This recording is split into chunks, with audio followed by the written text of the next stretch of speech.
known as Truepowerismine. Sorry about the audio thing on this. I had a great conversation with a new friend, Ken, from educateyourself.org.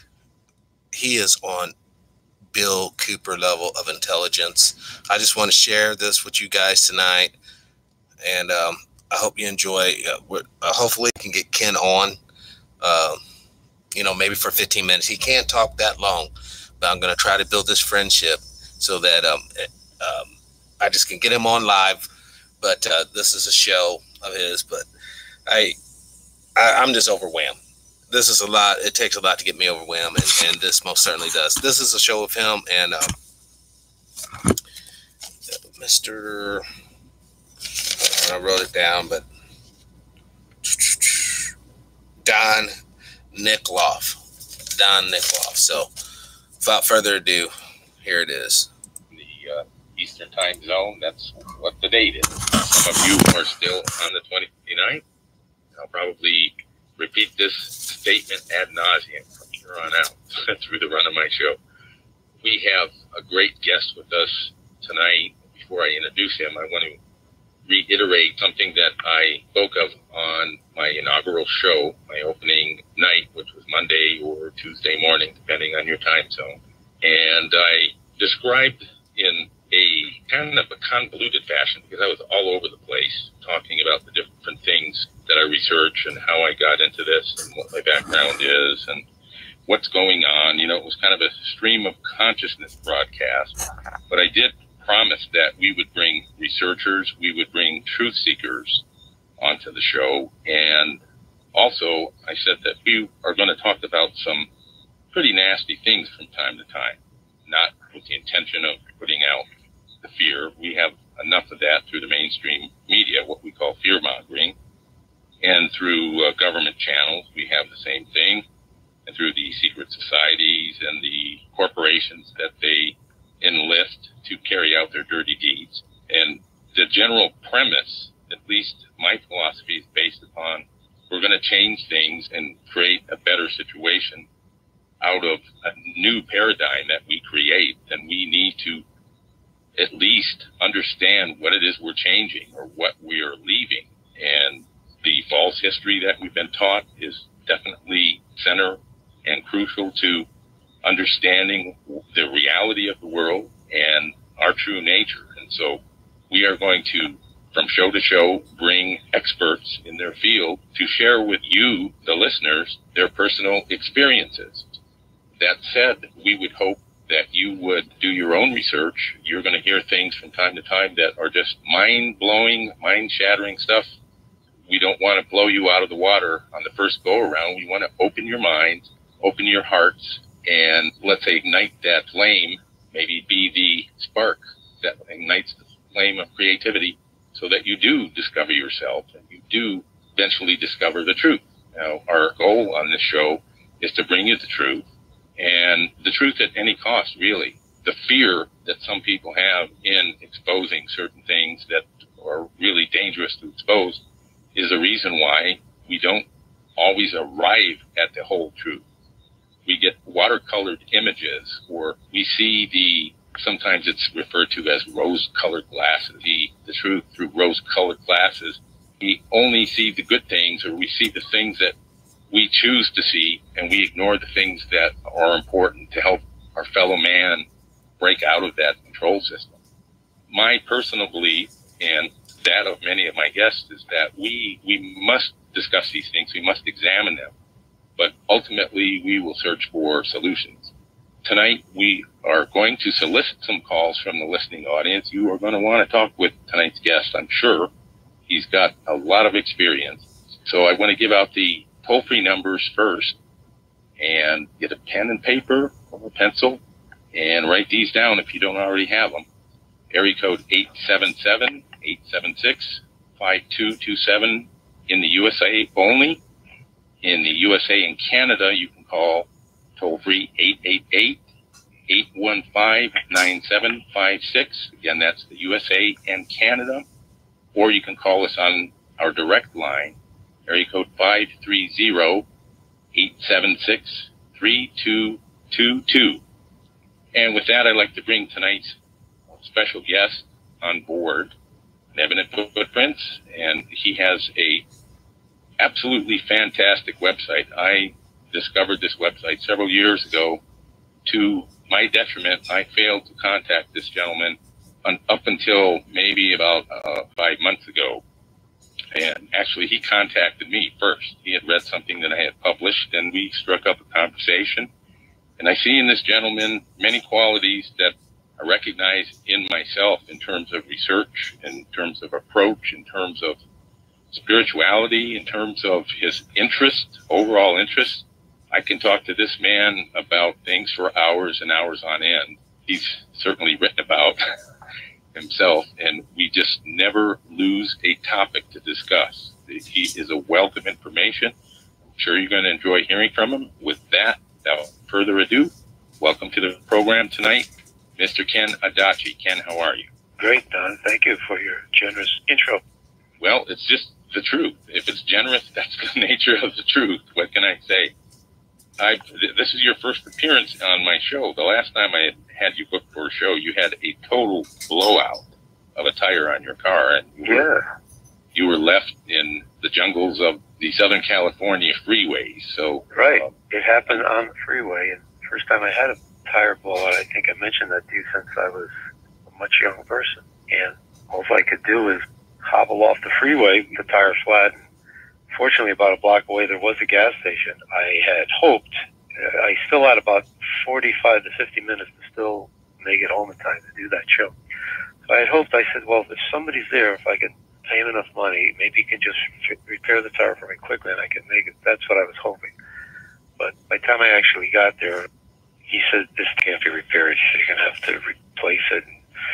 And he said, if you leave the car tonight, I said, no, I've got to get back. So my next choice was to change to the spare in the trunk and still see if I can make it. But even that was a lot of fun, because that very day I had gone to help a friend and picked up a lot of it, and I literally filled my trunk up. This is a small car to begin with. I filled up my trunk with this friend's stuff I was going to put in storage for him. So I had so much stuff in the trunk. It was unbelievable. Electronic gear, all kinds of stuff. I had to empty the whole trunk just to get at the tire and then to change the tire. I never took off. There's like a special cover plate. There's special rims on this car. So it took me about 45 or 50 minutes just to change the tire. And by the time I got home, I was easily a half hour late. So it was unexpected. I looked forward to doing that show, but it was just one of those things. Well, as the universe would have it, it worked out tonight, and you stayed away from a flat tire, and you made it to the show anyway. So we're thankful for that. I briefly just touched upon your research experience. I mean, you are really an author. I don't know if you consider yourself an author, journalist, but you are a very devoted and very thorough researcher. Personally, I witnessed the amount of logic and brain power that goes into what you write, but I also sense a deep spiritual conviction to be fair, and I don't want to sound like the Fox News network here, but fair and balanced, but more so in terms of integrity, not the false claim that you're giving both sides a fair shake. You literally must be convinced of something before you dive into it and take a stand. I know that about you. Would you care to share how you got into setting up a research-based website that really deals with everything from the current news to ufology and aliens, mind control, orgone energy, and on and on? Yes. It was a natural growth and expansion. It is not something that I had planned to do. I used to live on the East Coast. I had an entirely different life over there, and I wasn't involved in this sort of work at all. I had a few different businesses going, but had an unexpected change of life in the early 90s, and I came here to California, and I needed to do something. I had to figure out a way to make a living. So what I had always been interested in on a private basis was alternative medicine. I paid quite a bit of attention to the radio talk shows that had hosts, that Gary Null, for instance. I acquired quite a few books. I read quite a few books. I was interested in natural health techniques, therapies, in lieu of using drugs to solve it, because I learned quite early. I learned by the mid-'70s that the natural approach is much safer and it's much more efficacious than using drugs to try to fix health problems. Drugs almost always cover the symptoms. They smother the symptom, but they don't address the problem. And I found that out in the mid-'70s, mainly from the books of Linus Pauling. He was promoting vitamin C at the time. And it really opened my eyes to the whole world of natural medicine. So when I came here, I just started to do a little personal nutritional consultation work just to get some money coming in. And I wrote some articles on different topics that when I had a client, I would give them this material to read so they could adjust their lifestyle, improve their health. So I obtained my first computer in 1995. I bought a used computer at one of these auctions. It took me a few months to learn how to use it. Once I could do that, though, I started to use the word processor on the computer, which is a very nice way to compose. Prior to that, using a typewriter, it's a pain in the neck once you get accustomed to using a word processor. So that was a lot of fun. So I wrote more because I could use a word processor. It's easy to edit, erase, and reinsert things. So I found myself writing more, and I think my first website went up in mid-1996. I had a preliminary website in which a friend of a relative of mine was the web host server. So I didn't have my own domain name. His name was in the front, and then Educate Yourself followed that. And that one I had up until 1998. Then I got my own domain name in 1998. So in the interim, besides doing this private counseling, I put up the website, and I started to have people respond to me. They were sending email, asking questions. And the topic at that time was almost exclusively about natural health. But at the same time, I was hearing and reading, listening to things on the radio, and I was reading books that I wasn't exposed to on the East Coast. I didn't have time for that. I was too occupied with the work and business that I did. But I had much more time now, and I found out about the New World Order by reading Bill Cooper's book, Behold the Pale Horse. I think I read that around 1994, 95, somewhere around there. That was a big eye-opener. Prior to that book, I was completely unaware of what we call the New World Order, the agenda. I didn't have a clue. I was just typical average American. I didn't think much of politics or politicians by that stage in my life because I knew they were, when I was younger, I was involved with both political parties on the local level, and politics for the most part stinks. The people who run for office for the most part shouldn't be a dog catcher. They're usually totally lacking in any sense of ethics or moral fiber, and they're just in it for personal gain, personal power, aggrandizement. They'll sell out their mother. So I ran into that for 15 or 20 years back in the East Coast, and I told myself, I'm not going to spend any more time in trying to save the local community because it's too corrupt. The local politics is just people who gravitate into politics are corrupt individuals for the most part. They're in it for personal gain. I kind of gave up on interest in politics by the time I got to California. But once I began to understand the depth of the gravity, I should say, of the situation with the New World Order, I had to pay attention to that. So I read more and more and more. By somewhere around 95, 96, I was reading the books of David Icke, another big eye-opener. At the same time, almost the same time, I tripped across Dr. John Coleman's book, The Conspirator's Hierarchy. Mamma mia, what a book that is. So once I realized how serious this is, I got a lot of books. Anthony Sutton, sort of the main names in exposing the Illuminati, New World Order. When I met Ted Gunderson in 1997, he told me about William Carr's book, The Pawns in the Game. I got that one, and although that was written in the 1930s, very prophetic, very accurate. William Carr was an admiral with the Canadian Navy, very loyal North American. And he tried to warn Americans of what was coming down the pike. He saw it all very clearly, even back then in the 30s. So that's how I added New World Order type articles to my website. Again, in the mid-90s, I became aware of Bill Cooper's book, Behold the Pale Horse, goes into a great deal about the alien connection. There's the government, insiders, the so-called secret government. They're in cahoots with aliens, negative aliens, who don't have our best interest at heart. So that's how it happened for me. It was a website that was originally exclusively devoted to alternative natural health information. But because of exposure to these books, as I mentioned, talk shows, Art Bell, etc., suddenly it's this world of the New World Order and the alien. It had to be something you had to look at. You couldn't ignore it. It was too big and important a topic to ignore.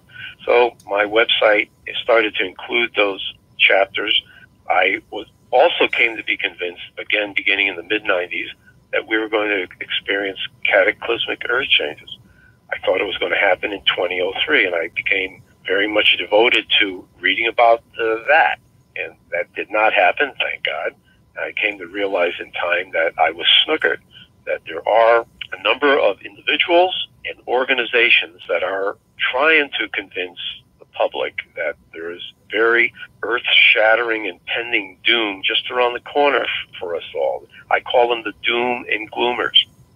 And while I bought into it in the 90s and even up into the 2003, I don't buy into it anymore. I realize it's an operation. It's a psyops. It's controlled by CIA, NSA. These are fear-mongering operations designed to produce anxiety, despair, hopelessness, panic. That's the end goal of doom and gloom predictors. The Armageddon crowd. Yeah, I think even passivity could be added to that. And that's both through the drinking water, those people that are still drinking tap water or consuming some form of tap water in the form of ice or whatever. And then you have the pharmaceutical companies and their vaccine programs, and the food companies modifying our food, companies like Monsanto out there that are hybridizing certain crops that are even, you're hearing things now where they're crossbreeding animal DNA with plant DNA. Yes. I mean, this is very dangerous. And very. Should we fear it, or should we be aware of it so that we stay away from it and seek another alternative? Now, you brought up that point as you're describing how you sort of morphed into the state you're in now. My experience was very similar to yours.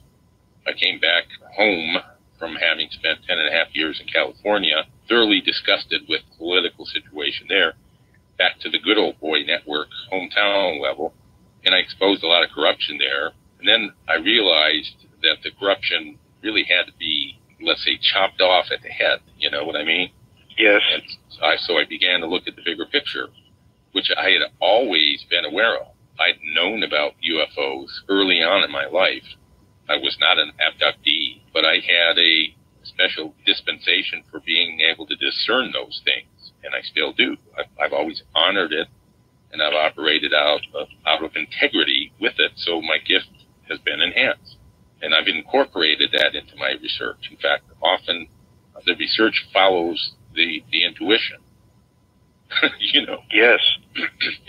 You can say, well, you get a certain insight and a certain deduction from the research that you do, but I do it in reverse. I see the whole picture laid out in front of me, and then I go find all the pieces of the puzzle, and I put the picture together so others can see it. Yes, I'm amazed at what you and people like you can do. I mean, I can't do that, so I'm in awe of that. I mean, what a tool to have at your disposal when you're trying to do detective work. I mean, that's... Well, but I noticed that you get the same results. You just go about it. Yeah, I certainly understand what intuition is. So, yeah, I get hunches. There's no doubt about it. I don't get any psychic impressions. I don't see any pictures. So I don't call myself a psychic. But, of course, no, we all have the capability to connect with our higher self. And, of course, the higher self is your entry port into the superconscious mind, or the universal mind, it's called, or the Akashic records. There's many words to describe it. But if you're I believe, if your motivations are honorable, you're trying to do something in the interest of helping humanity, I think, that part of the thing that allows information to come to you, because I don't obtain it myself as much as it's dropped in my lap. This is how it's been for a number of years. Either a book will fall off the shelf in the library or in the bookstore, open up to the very page and that's happened on more than one occasion. Mm-hmm. I know it sounds weird, but it's happened. Oh, no, I understand it. Totally. But yeah, you understand. So you know what I'm talking about. So there are helpers in the spirit world who are assisting you.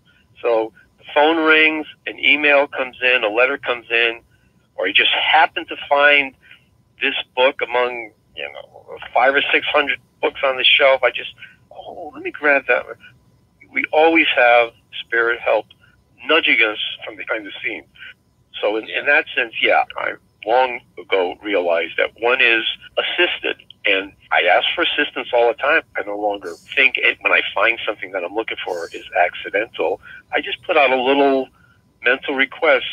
Please help me find this. Whether it's guardian angels helping me, spirit guides, I don't know.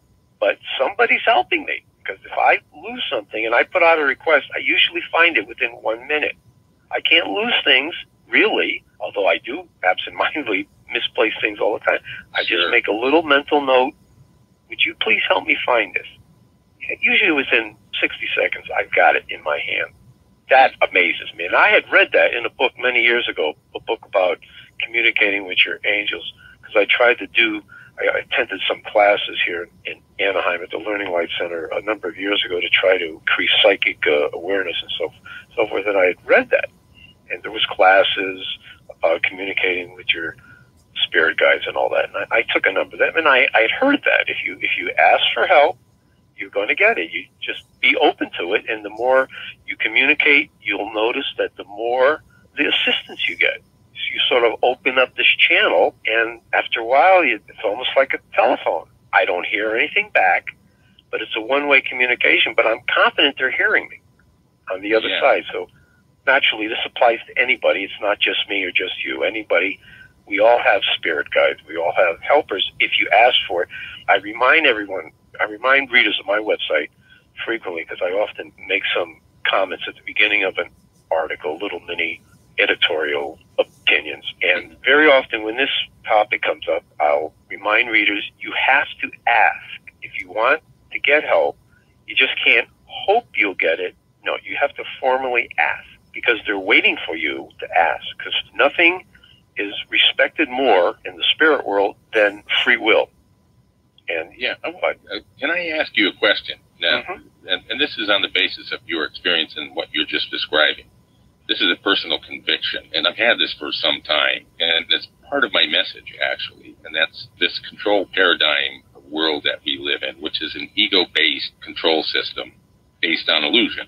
In other words, they get us to buy into the false self or the ego, and they portray everything to us. They entice us with material possessions and appearance and issues of self-esteem or how we appear to others.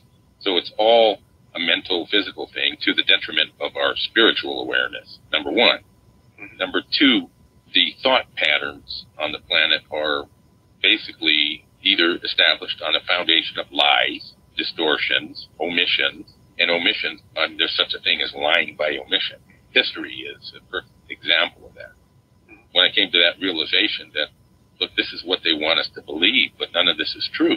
If all these other things are illusions, then these situations, these Cold Wars and these so-called attacks, terrorist attacks and what have you, or these overt plans to undermine our national sovereignty or destroy our economy and all this, this is happening really from within. And once you know that, you can discard the belief system. And that's, in essence, what I'm saying is that we have to overcome the belief system, not by fighting it, but just realizing that we don't even need to employ it anymore. We don't need to pay attention to it other than to acknowledge when it's in operation. And that if we replace our assumptions, which are what we're really mind-fed or what's spoon-fed to us through the mind control programs, and that includes our educational system, then all we have to do is replace that empty void of the belief system with knowledge. What is your feeling about that? Do you think I'm barking up the wrong tree? Oh, no. I essentially was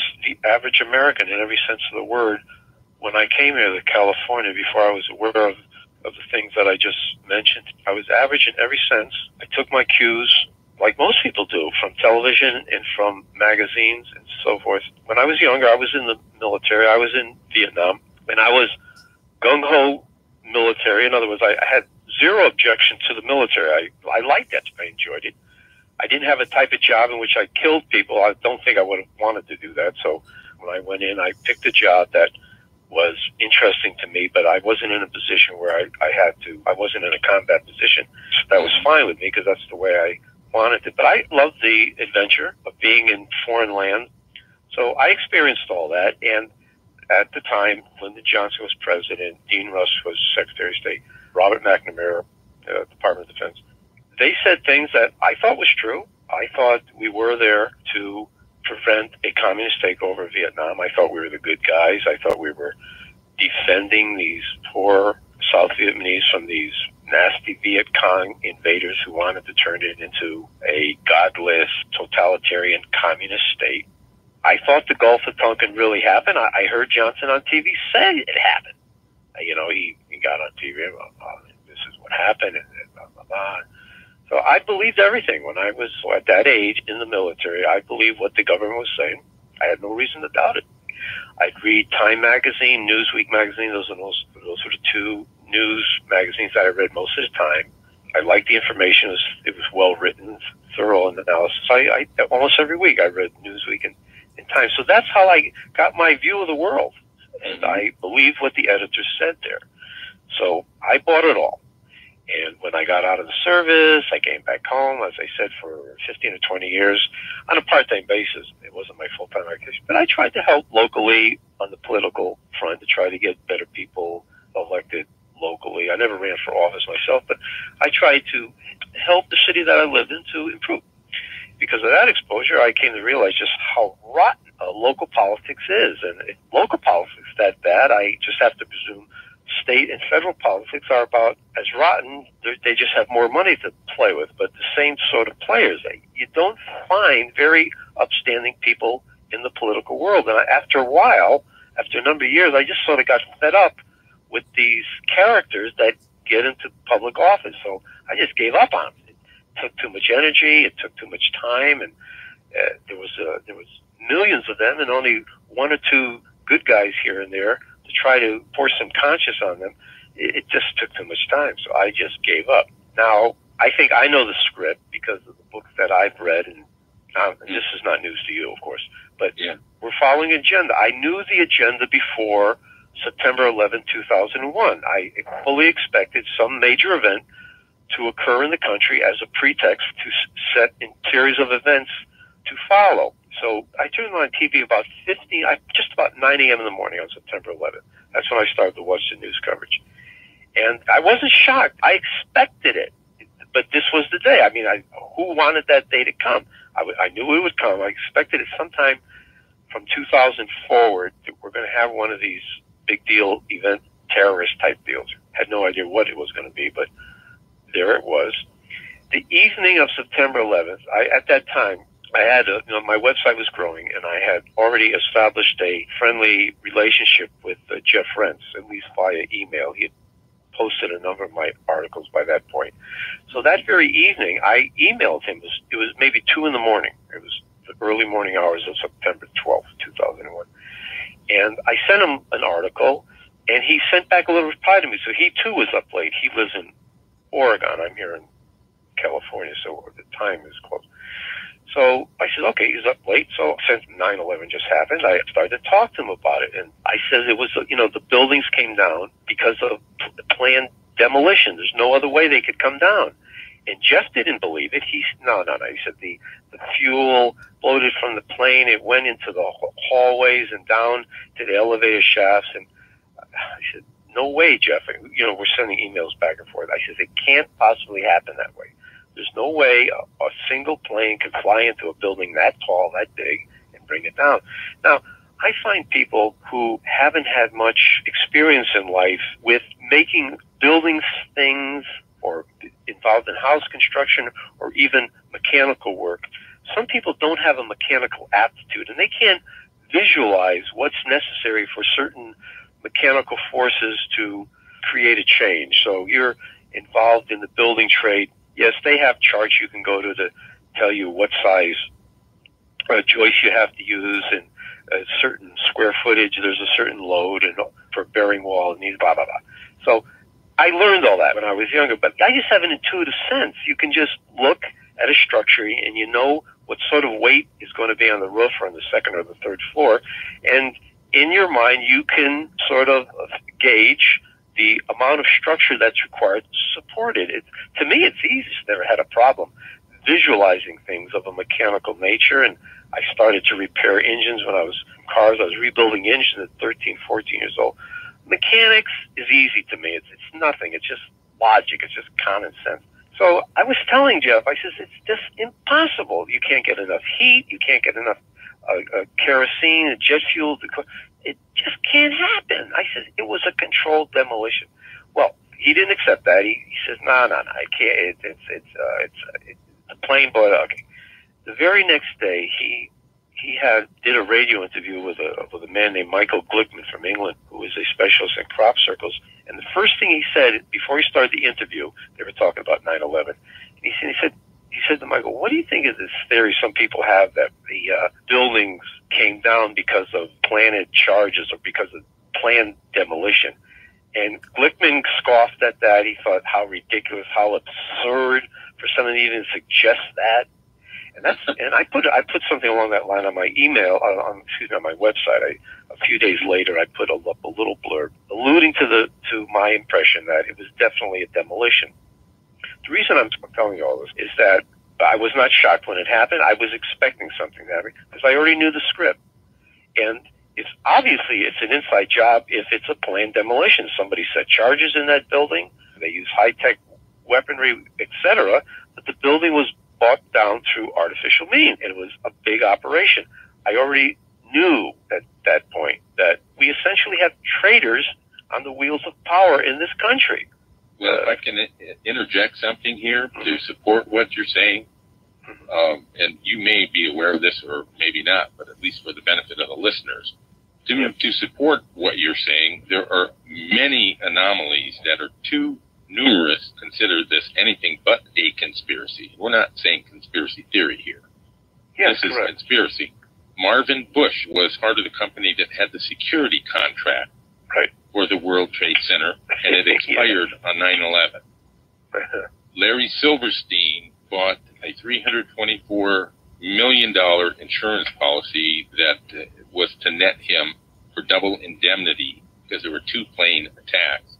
$7.2 billion for a 99-year lease. Now, another anomaly is that the port authorities of both New York City and New Jersey claim during the investigation and the insurance issue when that came up that Silverstein was the rightful owner of the building.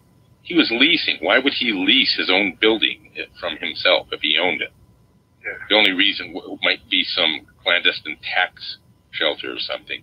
But his co-partner in the business, and he was the leasee of he had all the concessions rights, and that was Frank Lowy from Australia, the second wealthiest man in Australia, the head of Westfield Properties, who's been buying malls all over the world. Recently, after 9/11, bought 8 malls from the former owner of the Cleveland Indians, Dick Jacobs, of the Jacobs crime family, who are partners in the sports service with the Bush family. They have 30-year contracts for all the professional sports arena concessions in the United States and in other countries. I mean, the connections, as you start to examine these things, the connections just keep leading to the same people. Now, Silverstein would have had to pay really a fortune to get rid of the asbestos that was in the World Trade Center. So the best thing was to bring it down and take advantage of the situation and kill off some people. They actually turned it into a satanic sacrifice. Yeah. And you and I have discussed that. We have photographic evidence that there are demonic manifestations. Very plain to see once you run some of those photos through the filters that we've done already, and I know you're going to premiere that info somewhere down the line. Very soon, yes. People are going to be amazed at how clearly you can see these demonic figures. They're very, very clear. They're apparitions, and they're not exclusive to the World Trade Center. They're also at the Pentagon. Now, you have the same anomalies at the Pentagon. You have a 16-foot wide hole and a 40-some foot, or, what's the wingspan on a... Yeah, with the wingspan, it's ridiculous. Of all the cover stories, the Pentagon is the most childish, the most absurd to try to peddle, but they don't attempt to change anything. Even the FBI's 19 Arab hijackers, none of whose name were on any of the flight manifest, they didn't retract any of that. I think it's either 11 or 12 of them are still alive. Yeah, at first it was 7, and then the list grew to 9, and they located them in the Far East, one is actually legitimately flying for Tunisia Airlines and was going through a commercial license schooling, which is an upgrade to his already existing license. I mean, they just use these people's names. Right. Well, what about Building 7? Since we're on this subject, Building 7, to refute Jeff's argument for this gentleman from England, Building 7 was pulled. Larry Silverstein was on videotaped making the statement. Well, they said, well, there's been a great loss of life in this, and we think we're going to lose the, so we made the building. To pull. Right. So they made the decision to pull. Pull it was the term he used, which is demolition talk for bring it down. Yep. How did that occur with no explosives and no plane hitting? Now, he didn't have the jet fuel on that one. Okay, so his argument just fizzled and evaporated into thin air. Mm-hmm. You see, but you don't get the logic, you don't get the connect the dot type of analysis there. And if I go by my gut feeling, it was an inside job. Okay, my intuition tells me it's an inside job. You had the dancing Israelis taking video pictures, Yes, that's right. And what were the urban movers they were called, and they were based out of New Jersey, and the FBI actually located these guys, and they were ordered sent back to Israel. Correct. I mean, tell me there wasn't a connection there. Right. Now, was it all Americans? No, I think there were some international elements, but there's a big difference between blaming this on Osama bin Laden, basically a camel jockey hiding in the mountains somewhere in Afghanistan, mm-hmm. and he's got a more sophisticated studio than the one they used to fake the moon landings. Those videos where the lights come crashing down. I just throw that out there for the humor. So what we're saying, folks, here is we both conducted our own independent research, but we come up with the same conclusions, the same facts, though, do we not? In the end, when you put the pieces together. Yes. Yeah, and then we've got the story of Barbara Olson, whose husband, Ted Olson, was the Solicitor General. She was amazing. Found in transit in Europe in 2004. If I remember correctly, it was October of 2004. She was arrested. According to an article on tomflacco.com, she was arrested crossing into Poland. She was like on the border of Germany and Poland with a wig and a rather large amount of Italian lira, at least $1 million in Italian lira, and a Vatican passport. Oh, my God. Okay, now, do people just make these stories up just to put this disinformation out there? Tom doesn't strike me as that type of researcher. Tom has researched the Kennedy assassination. He's been looking at the Leo Wanta story. He was good friends with Sherman Skolnick, who had countless judges put behind bars for the corruption in the Chicago courts.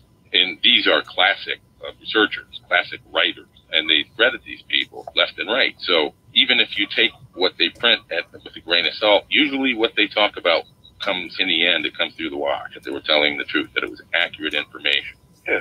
So what I think I like to focus on now is to try to inspire people. See, once you're aware of the agenda, once you do enough reading so that you understand that we can spend a lot of time just talking about individual segments of the conspiracy to destroy America, because there are many facets being put into place simultaneously to keep us off balance. They just don't focus their betrayal in one area. There's multiple things going on so that we're totally off-centered, and we're essentially running from one fire to the next to try to stem. So you can see what they're doing on the political front, this latest development in the thought crime bill, which the House passed a couple of weeks ago, and now the Senate is going to be voting on it. If they pass that bill, and I'm afraid they will, then we're in serious jeopardy of not being able to continue to express ourselves freely. Free speech is really in danger. I've made it the top priority article on my website.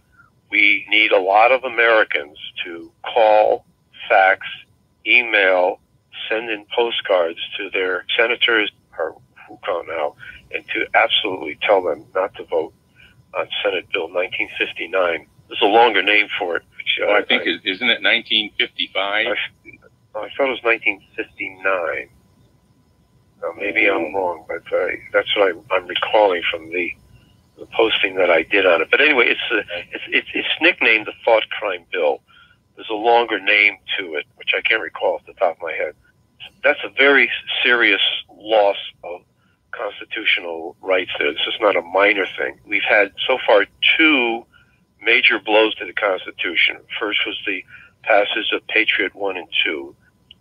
Some provisions have been somewhat curbed and rolled back, thank God, due to lawsuits. However, it's still, the entire Patriot Act needs to be repealed. The next thing that's happened is October of last year, the Military's Commission Act, the elimination of habeas corpus. And essentially, a lot of people don't know what habeas corpus means, but essentially it means if the government's going to accuse you of the crime, they have to present evidence against you. They just can't stick you in jail and never charge you with anything. But that's what the Military Commissions Act did. It said for enemy combatants, the problem is that the president can decide whoever he wants is an enemy combatant, including American citizens. In Jose Padilla case, the man is a U.S. citizen, and he was being treated like he's an enemy combatant. This is bad.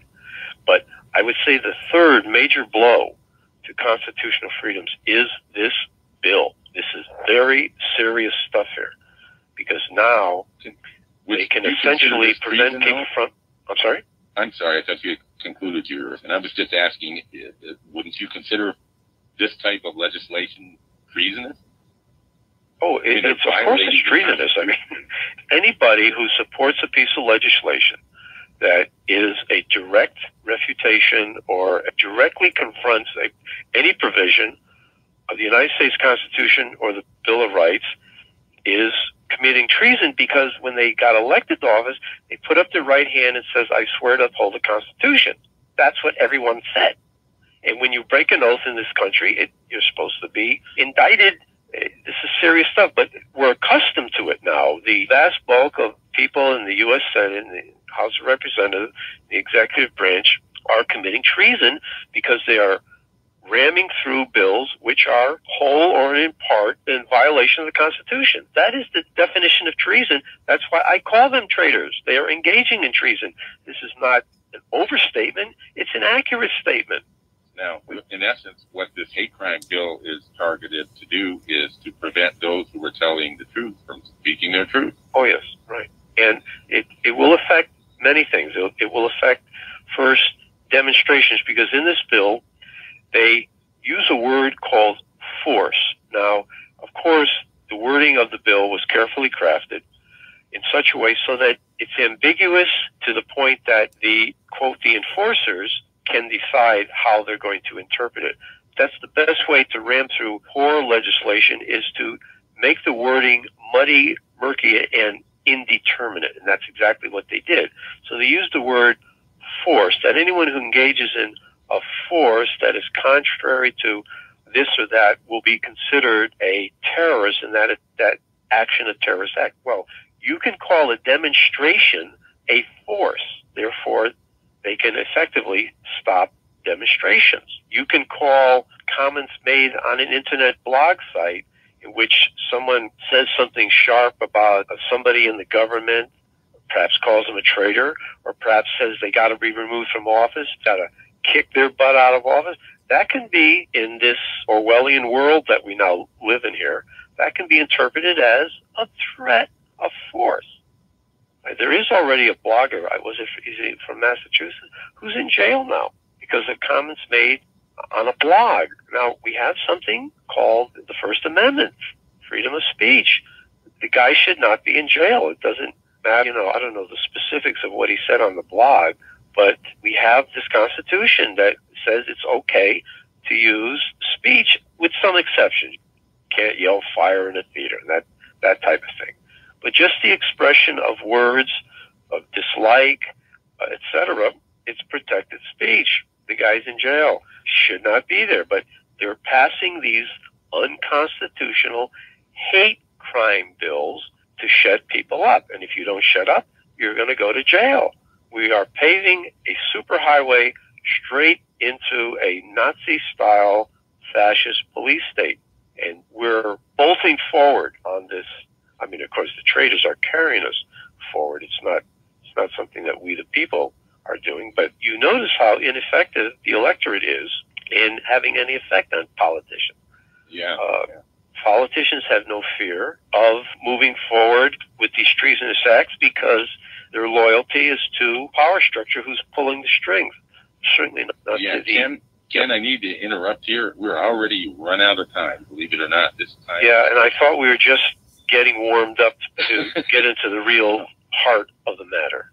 I'm going to get you on again. Maybe next week we'll get you on and continue where we left off, if you'll. Now, I wanted to share that video with everybody. You know, I talked with Ken this afternoon. Like I said, super guy, really believes, you know, what he's talking about. His research is awesome. Once again, it's educateyourself.org. That's his website. So much stuff. But this particular show they did with Don, I think it took place in like 2009, 2008, that time frame. Now, to show you the relevance to that, look where we're at today. Look where we're at right now. We're right on the verge of damn near making everyone take a chip for security reasons. You know, we have the migrants still hold up in Tijuana and all that. And if anyone, you know, cares to know this, the likelihood of something going awry in the South China Seas is pretty high. I just want to throw that out there. But ultimately, I think cooler heads will prevail. You know, after talking with Ken, I do agree that at the end of the day, this is all about power and control. All right? It's almost should be academically factual now that the world has been, quote unquote, nuclearly annihilated before. You know, so there's nothing new there. All right. I only say that to point out this. Apparently, we got so bad we couldn't talk to one another that we had to blow up the whole planet. And still, after how many years that has transpired from then till now, we're still dealing with the same, basically, set of problems. And it really boils down to this. How do we distribute the resources on this planet to everyone? Or at least to those who matter. That, in essence, I mean, you can break it down all kinds of other ways, is the root of this problem. I suggest everyone gets a piece of the pie. You know, I look at Earth as a huge mothership, spaceship. You know, we're all basically astronauts, cosmonauts, whatever. We're floating through space, you know, going millions of miles per hour, rotating our engine, the sun, and we're just doing it. You know, instead of hoarding this or certain groups as presidents, I say no. You know, look, I'll say this shit again. We don't have to worry about annihilating ourselves because there are things out here in the universe that will be more than happy to do that particular task for us. Now, we can sit here and continue down the roads of various isms, and perhaps, you know, we'll be whoever the true enemy to the punch and destroy ourselves, or, and this is what I hope would happen, we use our logic, our reason, our critical thinking skills to solve our resource problems, therefore freeing up people to prepare themselves for the eventuality to come. So, you know, that being said, I want to leave this with hope. And the hope is this. You're alive today. You'll be alive tomorrow. You'll be alive day after that, and so forth, for many years to come, most of you.